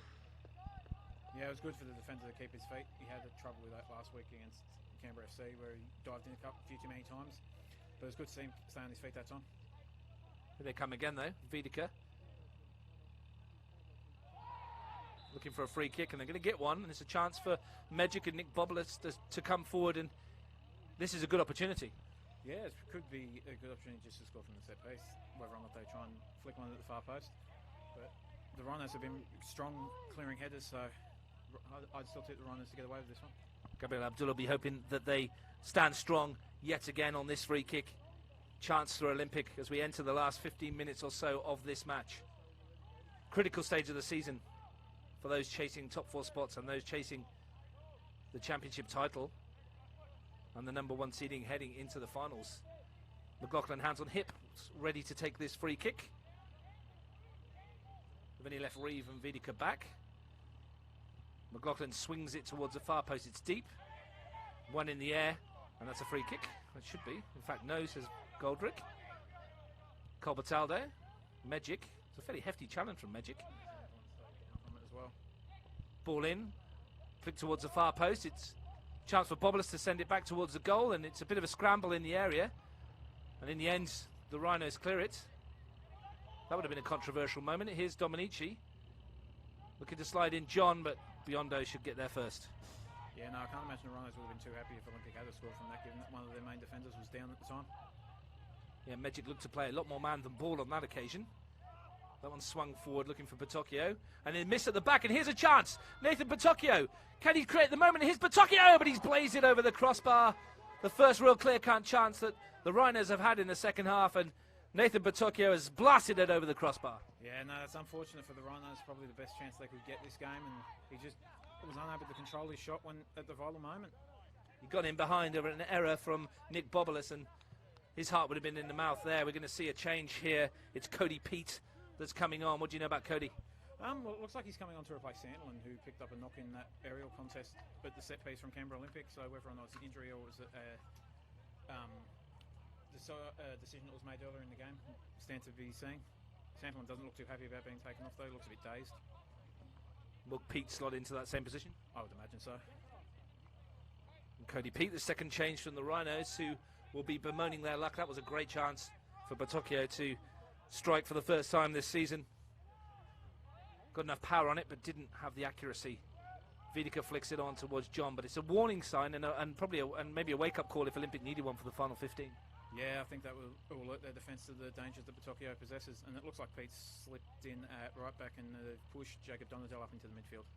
Sit just in front of that back four and look to stop the influence building from McLaughlin and Colbertaldo, who in the last 15 or 20 minutes have been pulling the strings for Olympic. Calabria sends it forward towards Colbertaldo. Goes down under the challenge. Good challenge from Priest. Pushes it forward towards Baggianti. Magic is there. McLaughlin now takes it forward. Dominici into his stride. Looks to chip it goalwards, but no pace on that one, and another easy save for Biondo. Yeah, Dominici's been the main threat for Canberra Olympic in this second half, so the Rhinos will need to be careful of his threat going into the last stage of the game. They have made a habit of scoring quite late in games this season. They beat Woden Western with an 87th minute goal from Robbie Katnach. They scored in the 78th and 92nd minutes against Tuggeranong in round 5, 87th and 92nd minutes against Riverina Rhinos in a 4-2 win at O'Connor, and an 84, 89 and 93 in a 5-0 win over Monero, and a 90th minute winner of course last week as well. So Rhinos will need to be on their toes till the very last kick of the ball. Yeah, it won't be over until the final whistle goes in this one, I don't think. Which there isn't too much to go. Live on Bar TV Sports here in Griffith. Baggianti, Patocchio rather, is after this, and he might get there if Intilandi's not careful, and the keeper for a second looked like he was hesitating. 12 minutes left. Almost Patocchio in again. Yeah, no, he's turning on the paces in the last couple of minutes and causing the Canberra Olympic defence and goalkeeper a fair bit of hassle. Not sure where he finds the energy. No, I wish I had that kind of energy at approaching 7 o'clock at night on a Saturday. Especially after the running he's been doing all afternoon.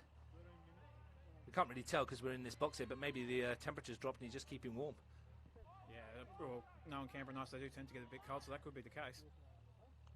He's certainly been the main threat in this second half for the Rhinos. They're looking for a goal which would give them a priceless win.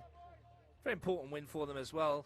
Canberra Olympic, though, still looking for a goal which at this stage would put them back to the top of the Premier League. Having played a game more than FC, they would hold a 2-point advantage. At the moment, they're a point behind heading into this one, having played the same amount of games. Ball's flicked on. Is that a corner? It is. Chance for the Rhinos. Few and far between these set pieces in the second half. Yeah, no, it looks like Rattel's going to go over there to take it, so they'll be looking to probably pick the head of Valley McLeod, who's now strolling forward for maybe to look for the winner. Rattel's left it, I think, for Patocchio in the end. And he's going to try and swing this ball into the area, try and find a fluoro green shirt. Is this a moment? Swung in towards the back post. Players go down. Big appeal from everybody, and another corner is the upshot. Good ball in there. Yeah, no, and I think the Rhinos might have been appealing for a handball. It looked like one of the Canberra Olympic defenders did have their hand above their head, so it might have been a close one. You can see the replay here as they're getting up ready to take the corner. We'll have a look at that in a second as the corner is swung in towards Interlandi, who gets a palm on it and pushes it away out for a goal, another corner on the far side. You can't see this, but I'm looking at a replay, and there's definitely an iron up there. I'm not sure who it belonged to, though. But it's a good shout. Yeah, no, the Rhinos looked fairly confident with it, so maybe the referee didn't have the best view of it.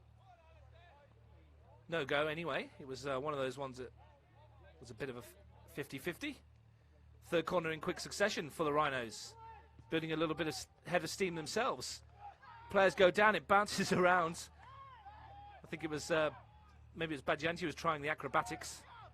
It's going to fall for Priest. Clips it to this near side. Badjanti tries to help it on its way. Rhinos looking to build some momentum. Rattel still going. Still going at Rattel, looking for the ball for Badjanti, but he's giving it away to Reeve, who finds Bobolas, and the break is on perhaps for Olympic. Dominici. Bailey sold himself, and Dominici just stepped inside him to find Colbertaldo. Vitucci's slowed the progress enough for plenty of green shirts to get back. Sweeping pass out wide towards Oli Vidica, who's got the pace to take on his fullback here. Chance to swing it towards in the penalty area. Miscued, chance for Dominici, it's deflected, and it's dribbling just wide of goal. All the sting out of the shot again. You get the feeling it's not going to be their night at the moment. Here's Colbertaldo. Pressure still on. Reeve. Opportunity to swing this into the penalty area. There's a header, and it's looping over onto the top of the crossbar. And no matter what they do, they cannot breach this Rhinos defence. And the Rhinos probably got a bit lucky there with an unmarked header in the box. Probably Canberra Olympic forward should have done a bit better with that one, I think. I think it may have been Bobolas who'd run into the area to get on the end of that one. But earlier than that, the shot from Dominici looked for all money like it was going to test the goalkeeper. And yet another courageous block by a Rhinos defender. I think it may have been Pandolfo or McLeod who got in the way yet again. Yeah, it's unsurprising for those two to be throwing themselves in front of the ball. That's what they're best at. We're certainly keeping Canberra Olympic at bay as time ticks away here in Griffith. Less than 8 minutes to play, plus stoppage time, of which I wouldn't imagine there'd be too much. We haven't had too many stoppages in the second half. No, can't buy the stoppages in the first half where there was a fair bit. You wouldn't imagine there would be too many. Have Olympic got anything left in the tank to find a way through? Reeve. Calabria. Vidica. Foot in cleared at the back there by Donadel. And it's just smashed forward. Medjic and Bobolas are after this, but Badjanti's in there with him, causing trouble. Smashed to this near side as well. Chance for Colbertaldo. He won't keep that in, will he? He will. Brilliantly done by the midfielder, but he can't run around the local official, and he has a word with him, but I'm not sure where he's supposed to go. And Biondo is giving it away to Colbertaldo, who was remonstrating with Joel Scarfo a moment ago. Bobolas. Nicely turned by Dominici. Calabria. Vidica's out wide, and they've given the ball away yet again. But just for a moment there, Colbertaldo looked away, and I mean, where's the official supposed to go? He can't go anywhere, can he? Yeah, no, he can't dig a hole for himself and just disappear. I'm not sure what Colbertaldo was too bothered about. He should have maybe put the brakes on and tried to sprint inside of him instead. Ironically, he got half the chance by standing there and remonstrating when it came out to him from the goalkeeper. So Rhinos have a chance now from a free kick. Opportunity to swing this ball into the penalty area and maybe test Interlandi. What's happened here? No free kick. Apparently we're calling play on, which is a bit of an interesting one. Thought the whistle had gone. That's a bit strange, but anyway. Colbertaldo turns Vitucci in midfield. Can't get away from the challenge from Donadel, sorry. We've gone early again. Is Vidica out wide, looking to use his pace. And now they appeal for a corner, and it's a goal kick. Yeah, another good piece of covering defence from Ali McLeod to stop the run in from out wide. Frustration mounts for Olympic, and the Rhinos doing very well at the moment to hold out one of the freest scoring teams in Canberra. And defensively, it would be harsh on them if they did concede in these final few moments. Yeah, they need to remain switched on though. They've had a habit of conceding late goals like Canberra Olympic. They've had a habit of scoring them, so they're going to need to be switched on for the full 90. For those that like fairy tale stories, it might be an opportunity for Torrens Blanche to come on and maybe steal a winner that puts his team top of the table. One of the most unpopular local people in Riverina if he did that. Yeah, I can imagine he wouldn't be getting too many free drinks after the game if he managed to score the winner. Not sure he's old enough to have a drink, is he? Might not be. Here's a chance for the Rhinos. Magic's in there. Sweeps it towards Wiedeker. He's showed his pace on numerous occasions. Off he goes again, and fortunately for the Rhinos, he left the ball behind. Then had a little tug at the shirt and concedes a free kick, and that's a disappointing end to what looked a promising move again. But once more defensively, it's been brilliant from the Rhinos. As I was mentioning, Torrens Blanchlow, local boy, we might see him. Yeah, no, it'd be great for, I guess, Griffith locals to see someone who grew up in Griffith playing for a top team in Canberra, such as Canberra Olympic. It'd be great for him. He's down there warming up at the moment, as are the rest of the substitutes. Free kick is swung up towards the Olympic penalty area. It's fallen for Bailey onto that left foot, cracks one goalward. It's the Olympics' turn to defend well with Magic blocking and Bobolus sending it towards John. Just peeled away from his marker, Michael John, and looked to take him on for pace, but again, defensively brilliantly done by Pandolfo, who's come across just to see the leading scorer out into touch. Yeah, no, they're both doing a really good job of shepherding the Canberra Olympic forwards, and it looks like the Rhinos are preparing to bring on Samuel Scarfoni to add another bit of attacking weaponry. That'll be their last change. Scarfoni, who scored in the 2-1 win over Gungahlin United, the winning goal here earlier in the season in round 2. Hasn't found the score sheet since then. Ideal time for him to break that duck as well. Here's Bobolus. Forward towards Dominici. Looks to turn. Finds Reeve. Ball into the penalty area. And good piece of defending again. It's going to drop for Dominici, though. He's misjudged it. And Rattel can pick it up. He's got two speedsters ahead of him. Can he use one of them? Arthur Rattel goes himself past McLaughlin and then sends the ball wide towards Batocchio. The only person in the area is Baggianti at the moment. Rattel's joining him. Swung it towards Baggianti, but McLaughlin's trapped back. And Olympic should clear. Ball will fall for Vitucci. Now Priest. Can he chip one in towards Vitucci? One in the air by Bobolus. The volley goalwards in the end was ambitious from Batocchio and is not going to trouble Interlandi. In fact, who will go out and collect it for the goal kick. Yeah, no, I think Batocchio just saw the opportunity in front of him and thought, why not take it on? But already holding the point that would be a surprise in itself. Why not try and go for the 3? Well, is this Jordan Sartor, in fact, that's going to come on instead? No, is it Scarfoni wearing the different shirt number? Yep. So it is Samuel Scarfoni. I'm glad you're here, Liam. Yeah, well, you got the local expert to help you out when you need it. We had Scarfoni in 14. He's actually wearing 13. And when he comes, chance for him to maybe grab a winner. Batocchio comes off, and it's been another excellent stint from Nathan Batocchio. Yeah, no, he's probably one of the good young talents coming up through the ranks, and as the under-18s form in the competition showing, they have got a fair few up their sleeve that they can bring up through the first grade in the coming years. Well, we'll be hoping that one of them can step up and find a winner here. It's Baggianti. Good ball forwards towards the substitute. Scarfoni's first touch. It's a good one too. Bobolus is in the way, and that ball is well over hit and won't be kept in. Running out of time here, live on Bar TV Sports for a winning goal at Griffith. We've got less than 2 minutes by stoppage time. It was a late show if anyone steals one from here. Turning, Baggianti, no one with him, completely isolated, but does brilliantly to find Rattel, who tries to step away. Arthur Rattel, chance here. Is this the moment? Scarfoni scores! The Rhinos steal it! With a minute and a half to go. He broke inside, and when they needed some composure, he found it, and it's 1-0. Yeah, you can see what it means to the Rhinos boys. The bench has gone very animated, and everyone's piled in on the youngster who's come off the bench to score what could quite possibly be the winner with less than about a minute and a half to go. What a substitution for Gabriel Abdullah to chuck him on, and his first chance he gets, back of the net. Yeah, well, he's done it before in the season. I guess Gabriel thought he could do it again, and he's popped up to do it. So well done to the youngster. Massive goal in this context of the MPL as well. Canberra FC will be cheering that one. Have Olympic got a response? Bobolus looking for Dominici to take it in his stride.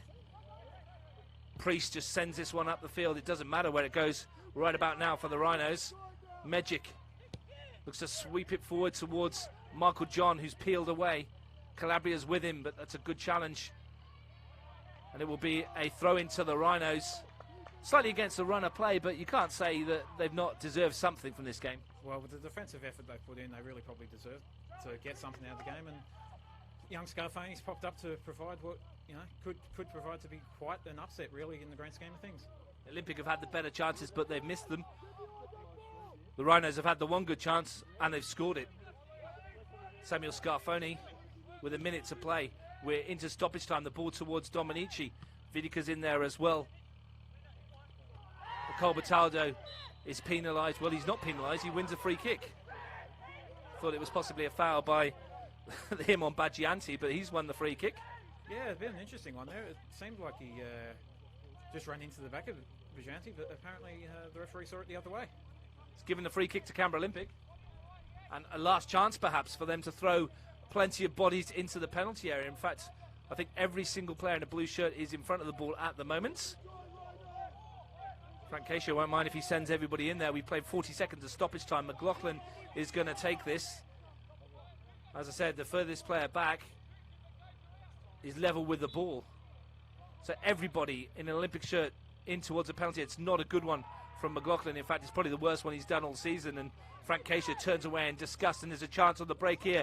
They swing this ball towards Baggianti. Out comes Interlandi. Needed to make contact and did. Up towards Vidica. Priest wins it. He's putting a shift there today, the skipper. Here's Baggianti. Handball, I think, or offside, in fact, the call. The flag's gone up. And it's going to be a free kick for offside. I think Baggianti just coming back from offside. Can the Rhinos hang on? Reeve takes it. Looks for John. Finds the winger. Michael John cuts inside. Swings it to the penalty area. Pandolfo gets a foot on it. Slices it. Shanks it for a corner. Olympic half a chance again. Everybody in a blue shirt will be up for this. Yeah, no, it even looks like the keeper's getting up there now. He's throwing up towards the halfway line. And not much time to go, so... We played 90 seconds of stoppage time. John is going to take the corner for Olympic. Antilandi's in there.